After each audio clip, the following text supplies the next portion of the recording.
Hello students, आज के इस वीडियो में मैं आपको सीबीएसई और उत्तराखंड बोर्ड बायोलॉजी के एक महत्वपूर्ण टॉपिक को पढ़ाने जा रहा हूं और वह संबंधित है उत्परिवर्तन से।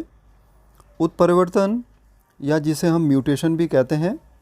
सबसे पहले हम समझना चाहेंगे कि उत्परिवर्तन को हम कैसे परिभाषित कर सकते हैं, उत्परिवर्तन का तात्पर्य क्या है।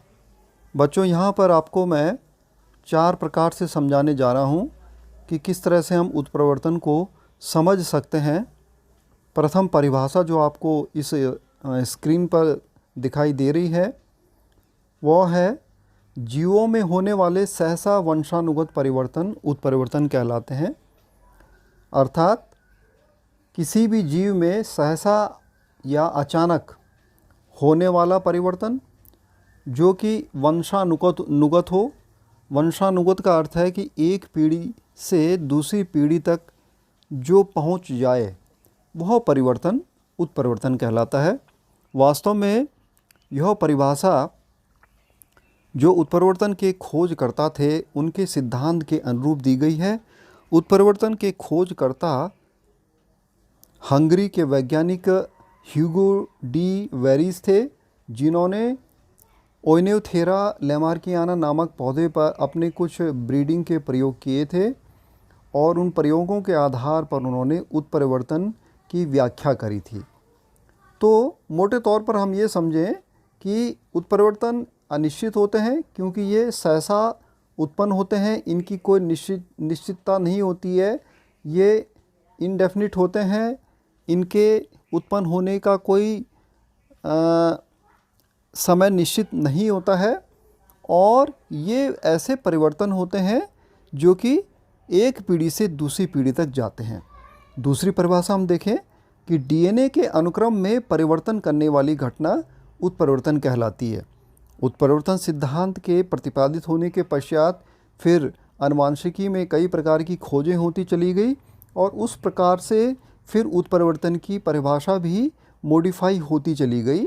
तो ये दूसरी परिभाषा जीन की खोज और डीएनए के संरचना का ज्ञान होने के पश्चात आई है।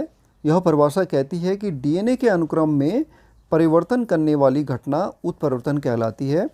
कोई भी परिवर्तन हमारे शरीर में अगर वंशानुगत है तो निश्चित तौर पर वह डीएनए से संबंधित है और उस डीएनए के अनुक्रम में अगर परिवर्तन हो रहा है तो वो ही उत्परिवर्तन का कारण बनेगा। डीएनए का एक हिस्सा जो किसी पॉलीपेप्टाइड श्रृंखला को संश्लेषित करने योग्य होता है जीन कहलाता है और उस जीन की भाषा डीएनए के क्षारों के विशिष्ट अनुक्रम के रूप में होती है और उन क्षारों के अनुक्रम में अगर किसी प्रकार का परिवर्तन हो रहा है तो वह उत्परिवर्तन कहा जाएगा। तीसरी जो परिभाषा है वह कह रही है कि जीवों के जीनोटाइप व या फिनोटाइप में बदलाव लाने वाली घटना उत्परिवर्तन कहलाती है। अगर हम उत्परिवर्तन का परिणाम देखें तो उत्परिवर्तन का परिणाम हमें 2 रूपों में दिखाई दे सकता है, या तो जीव के जीनोटाइप में बदलाव होगा या फिर जीव के फिनोटाइप में बदलाव होगा या फिर जीनोटाइप में भी बदलाव होगा और फिनोटाइप में भी बदलाव होगा। कुछ परिवर्तन हमें उत्परिवर्तन के रूप में फिनोटाइप में बदलाव लाते हुए दिखते हैं और कुछ केवल जीनोटाइप में बदलाव लाते हुए दिखते हैं। तो ये सभी प्रकार के परिवर्तन उत्परिवर्तन की श्रेणी में आएंगे। इसके पश्चात जो चौथी यहाँ पर परिभाषा या व्याख्या उत्परिवर्तन की आप देख रहे हैं वो है पुनर्योजन के अतिरिक्त वह प्रक्रिया जो जीवों में विभिन्नता उत्पन्न करती है उत्परिवर्तन कहलाती है। इसका क्या अर्थ है? इसका यह अर्थ है कि उत्परिवर्तन के द्वारा विभिन्नता उत्पन्न होती है या वेरिएशन उत्पन्न होते हैं और ये एक पीढ़ी से दूसरी पीढ़ी तक जाते हैं, स्थानांतरित होते हैं। लेकिन एक घटना और प्रकृति में पाई जाती है जिसके द्वारा विभिन्नता उत्पन्न होती है, वह होता है पुनर्योजन या रिकॉम्बिनेशन और वो परिणाम होता है क्रॉसिंग ओवर का। आप जानते हैं कि अर्धसूत्री विभाजन में युग्मक जनन के दौरान जो क्रॉसिंग ओवर की प्रक्रिया होती है जिसमें गुणसूत्र के खंडों का आदान प्रदान होता है, उसके कारण भी कुछ विभिन्नताएं उत्पन्न हो जाती हैं और उसी तरह की विभिन्नताएं यहाँ भी इस उत्परिवर्तन के कारण उत्पन्न होती हैं। चलिए आगे बढ़ते हैं। इसके पश्चात हम देखते हैं कि प्रकृति में उत्परिवर्तन कितने प्रकार के पाए जाते हैं। बच्चों, अगर हम मोटे तौर पे देखें तो उत्परिवर्तन 2 प्रकार के होते हैं। यहाँ पर आप इस स्लाइड में लिखे हुए देख रहे हैं 2 प्रकार के उत्परिवर्तन के प्रकार। पहला है गुणसूत्रीय उत्परिवर्तन या क्रोमोसोमल म्यूटेशन, और दूसरा है जीन उत्परिवर्तन या जीन म्यूटेशन। गुणसूत्रीय उत्परिवर्तन क्या होते हैं? जैसे कि इसके नाम से स्पष्ट है कि ये उत्परिवर्तन गुणसूत्र के स्तर पर होते हैं, और गुणसूत्र के स्तर पर उत्परिवर्तन 2 कारणों से हो सकते हैं। या तो गुणसूत्र की संरचना में कोई परिवर्तन आ जाए या गुणसूत्र की संख्या में कोई परिवर्तन आ जाए, अर्थात गुणसूत्र की संख्या चेंज हो जाए या गुणसूत्र की संरचना में कोई परिवर्तन आ जाए तो वह गुणसूत्रीय उत्परिवर्तन का कारण बनता है। स्वतः ही स्पष्ट है ये। इसी प्रकार से अगर हम देखते हैं कि जीन उत्परिवर्तन क्या होता है, तो गुणसूत्र से छोटी इकाई जीन होती है, और जीन में किस तरह से उत्परिवर्तन हो सकते हैं? जीन के संपूर्ण या किसी भाग में होने वाले परिवर्तन के कारण जो उत्परिवर्तन होता है उसे हम जीन उत्परिवर्तन कहते हैं।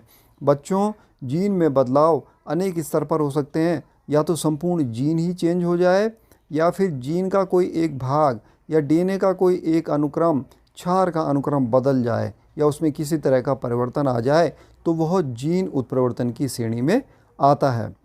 आगे बढ़ते हैं और अब प्रयास करते हैं गुणसूत्रीय उत्परिवर्तन को थोड़ा सा विस्तृत रूप में पढ़ने का। इस स्लाइड में आप देख रहे हैं कि गुणसूत्रीय उत्परिवर्तन के जो 2 प्रकार हैं उनको समझाया गया है। गुणसूत्रीय उत्परिवर्तन के 2 प्रकार हो सकते हैं या 2 कारणों की वजह से गुणसूत्रीय उत्परिवर्तन पैदा हो सकते हैं। पहला है कि गुणसूत्र की संख्या में परिवर्तन हो जाए, संख्या या तो कम हो जाए, घट जाए या बढ़ जाए, और दूसरा है कि गुणसूत्र की संरचना में परिवर्तन हो जाए, उसमें बदलाव हो जाए।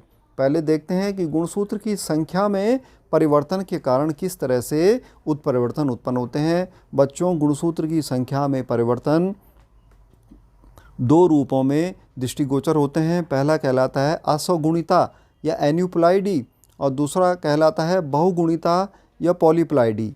असगुणिता का क्या अर्थ है कि यदि किसी गुणसूत्र की संख्या में या तो कमी हो जाए या वृद्धि हो जाए, एक गुणसूत्र की कमी हो जाए या वृद्धि हो जाए, या एक से अधिक गुणसूत्र की कमी हो जाए या उसकी वृद्धि हो जाए।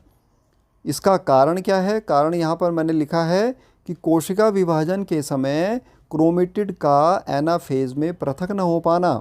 बच्चों, कोशिका विभाजन के दौरान जब एनाफेज अवस्था आती है उस समय गुणसूत्र क्रोमेटिड के रूप में या अर्ध गुणसूत्र के रूप में पृथक होकर विपरीत ध्रुवों पर चले जाते हैं, और इस तरह से गुणसूत्रों के अर्ध गुणसूत्रों में विभक्त होने के कारण गुणसूत्रों की संख्या समान बनी रहती है। लेकिन किसी कारणवश अगर ये गुणसूत्र एनाफेज के दौरान एक दूसरे से पृथक ना हो पाएँ तो तब यह स्थिति आती है, और गुणसूत्रों के जो पूर्ण गुणसूत्र होते हैं वो एक ही ध्रुव में रह जाते हैं, दूसरा ध्रुव खाली रहता है।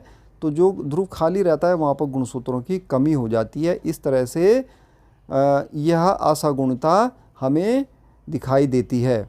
इस तरह से अगर हम देखें बहुगुणिता, बहुगुणिता क्या स्थिति है?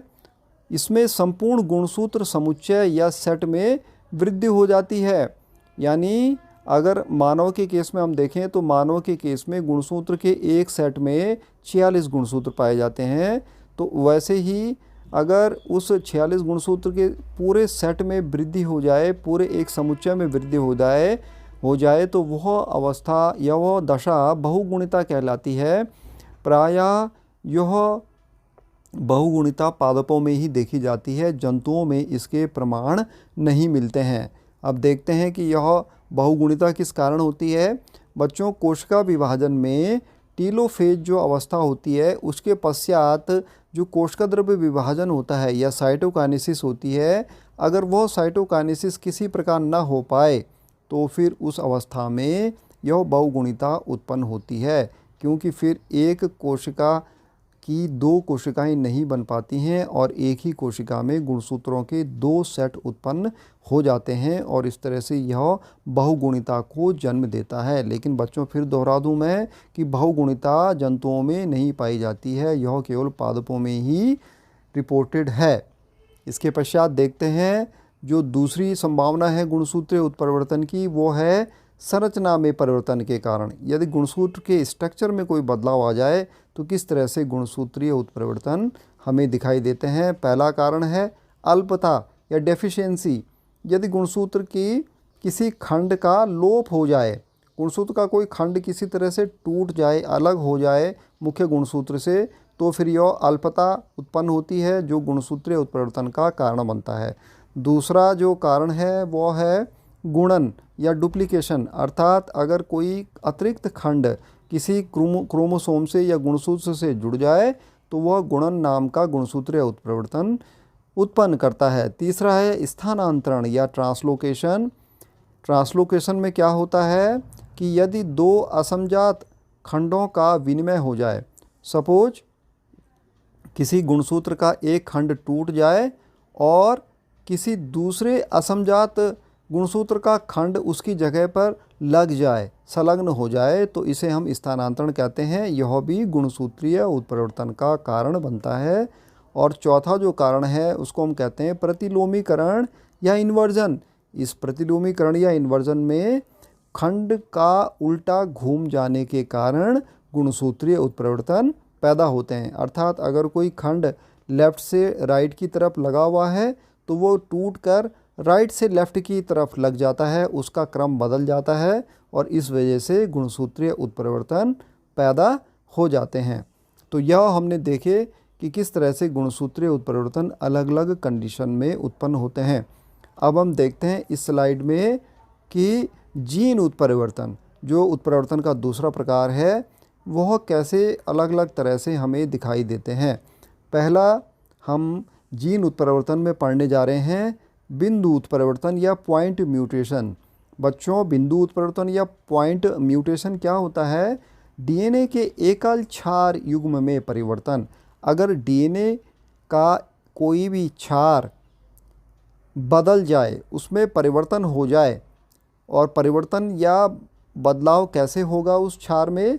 यदि उस क्षार का प्रतिस्थापन होगा या विलोपन होगा या निवेशन होगा। प्रतिस्थापन यानी सब्स्टिट्यूशन, यानी उस क्षार की जगह पे कोई दूसरा क्षार आ जाए। सपोज थायमिन नाम का क्षार है, उसकी जगह पे साइटोसिन नाम का क्षार आ जाए, तो यह प्रतिस्थापन कहलाएगा। विलोपन यानी वो क्षार वहाँ से गायब हो जाए, हट जाए।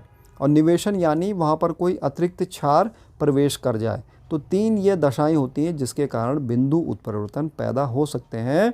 जैसे कि हम इस एग्जाम्पल में, इसके एग्जाम्पल के रूप में देखेंगे, दात्र कोशिका अरक्तता या सिकिल सेल एनीमिया नाम का एक रोग। दात्र कोशिका अरक्तता में जो व्यक्ति ग्रसित होता है, उसकी जो आरबीसी होती है वो सामान्य आरबीसी के स्थान पर हंसियाकार रूप में आ जाती है, यानी दरांती की शेप ग्रहण कर लेती हैं। तो इस प्रकार की जो यह आकृति होती है आरबीसी की, वह आकृति इस रोग का कारण बनती है और ऐसे व्यक्ति में ऑक्सीजन की कमी हो जाती है, क्योंकि आरबीसी अपना काम भली भांति नहीं कर पाती, वे रुधिर वाहिनियों में अटक जाया करती हैं और व्यक्ति का जीवन खतरे में पड़ जाता है। बहरहाल हम देखते हैं कि इसमें किस तरह से जीन उत्परिवर्तन पैदा होता है दात्र कोशिका अरक्तता में। इसमें प्रतिस्थापन के कारण बिंदु उत्परिवर्तन पैदा होता है, अर्थात एक क्षार की जगह दूसरा क्षार प्रतिस्थापित कर दिया जाता है। सपोज यहाँ पर देखा है कि जीन में अगर क्षार अनुक्रम CTC है तो इस रोगी में T की जगह प्रतिस्थापन A का हो जाता है, यानी CTC की जगह क्षार का अनुक्रम हो जाता है CAC, यानी थायमिन की जगह एडेनिन निवेशित हो जाती है या प्रतिस्थापित हो जाती है। और इस तरह से फिर एक भी क्षार अगर बदल जाएगा तो फिर पूरी जेनेटिक्स चेंज हो जाती है। जैसे कि अगर सामान्य आरबीसी का केस है तो CTC की जो अनुलेखन होगा तो mRNA में क्रम आएगा GAG और अमीनो एसिड जो पहचानेगा वो होगा ग्लूटामिक अम्ल। लेकिन इस प्रकार के रोग में CTC की जगह जो जीन CAC हो गई है उसका mRNA बनेगा GUG और उसका जो पहचान करने वाला अमीनो अम्ल बनेगा वो हो जाएगा वैलिन। इस तरह से ग्लूटामिक एसिड की जगह हीमोग्लोबिन में वैलिन अमीनो एसिड आ जाएगा और इस तरह से हीमोग्लोबिन का स्ट्रक्चर चेंज हो जाएगा। हीमोग्लोबिन के स्ट्रक्चर के चेंज होने से RBC का भी स्ट्रक्चर चेंज हो जाएगा या वो हंसियाकार हो जाएंगी। तो इस तरह से आपने देखा कि मात्र एक क्षार के प्रतिस्थापन से कितनी बड़ी बीमारी उत्पन्न हो जाती है। इसके पश्चात बिंदु उत्परिवर्तन के पश्चात, बिंदु इसको इसलिए कहते हैं बच्चों क्योंकि यह मात्र एक क्षार के परिवर्तन को दिखाता है, न कि एक से अधिक क्षार के, इसलिए इसको पॉइंट म्यूटेशन या बिंदु उत्परिवर्तन कहा जाता है। दूसरा प्रकार का जो जीन उत्परिवर्तन है वह यहाँ पर मेंशन्ड है फ्रेम शिफ्ट उत्परिवर्तन। फ्रेम शिफ्ट उत्परिवर्तन का मतलब है कि क्षार के क्रम में परिवर्तन से आनुवंशिक कोड के पढ़ने का क्रम बदलने के कारण होने वाला उत्परिवर्तन। तो आपने देखा कि किस तरह से अगर हम क्षार के क्रम को बदलेंगे तो सारा गुड़ गोबर हो जाएगा। आगे न तो mRNA ढंग से बन पाएगा और ना ही अमीनो एसिड ही ढंग से सही प्रकार का अमीनो एसिड प्रोटीन को बना पाएगा। तो यहाँ पर हम देख रहे हैं कि फ्रेम शिफ्ट उत्परिवर्तन से आशय है कि अगर क्षार में किसी तरह का परिवर्तन हो गया या तो क्षार हट गया या कोई नया क्षार जुड़ गया तो फिर जेनेटिक कोड को पढ़ने में असुविधा हो जाती है। जो tRNA के द्वारा जो रूपांतरण के समय mRNA के छिपे हुए जेनेटिक कोड को पढ़ा जाता है, वो जेनेटिक कोड फिर क्षार के क्रम बदलने के कारण सही रूप से नहीं पढ़ा जाता और उसके इस प्रकार से सही रूप से न पढ़े जाने के कारण गलत अमीनो एसिड प्रोटीन में जुड़ता चला जाता है और इस तरह से उसके बहुत ही दुष्प्रभाव उत्पन्न हो जाते हैं। इस तरह को अगर आनुवंशिक कोड को पढ़ने का क्रम बदल जाए और उससे जो उत्परिवर्तन पैदा हो उसे हम कहते हैं फ्रेम शिफ्ट उत्परिवर्तन। इसके पश्चात जो तीसरे प्रकार का जीन उत्परिवर्तन यहाँ पर मैं आपको बता रहा हूँ वो है मेंडलीय विकार या उत्परिवर्तन, मेंडलीय डिसऑर्डर और म्यूटेशन।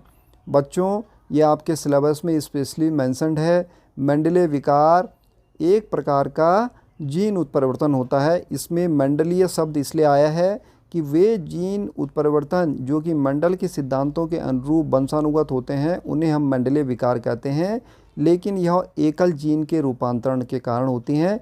एकल जीन के रूपांतरण या परिवर्तन के कारण होने वाले वे उत्परिवर्तन जिनकी वंशागति मेंडल के सिद्धांतानुसार होती है उसे हम मेंडलीय विकार कहते हैं।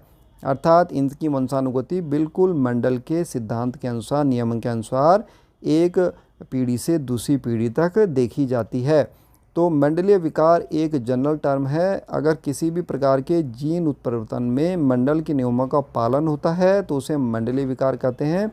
और इसके उदाहरण कई प्रकार की बीमारियां हैं, जैसे कि दात्र कोश का अरक्तता, सिस्टिक फाइब्रोसिस, फेनिलकीटोनूरिया तथा थैलेसेमिया। इस प्रकार से हमने यहाँ पर उत्परिवर्तन के विषय में विस्तृत जानकारी आज ग्रहण करी। सर्वप्रथम हमने गुणसूत्रीय उत्परिवर्तन के बारे में समझा, उसके पश्चात जीन उत्परिवर्तन के बारे में समझा। आशा करता हूँ कि आपको मेरा उत्परिवर्तन से संबंधित यह वीडियो पसंद आया होगा। आप अपने अध्ययन को यथावत जारी रखें। आपको बहुत बहुत शुभकामनाएं एवं मेरे इस वीडियो को लाइक और सब्सक्राइब अवश्य करें ताकि इस विषम परिस्थिति में अधिक से अधिक बच्चे हिंदी मीडियम के छात्र लाभान्वित हो सकें। धन्यवाद।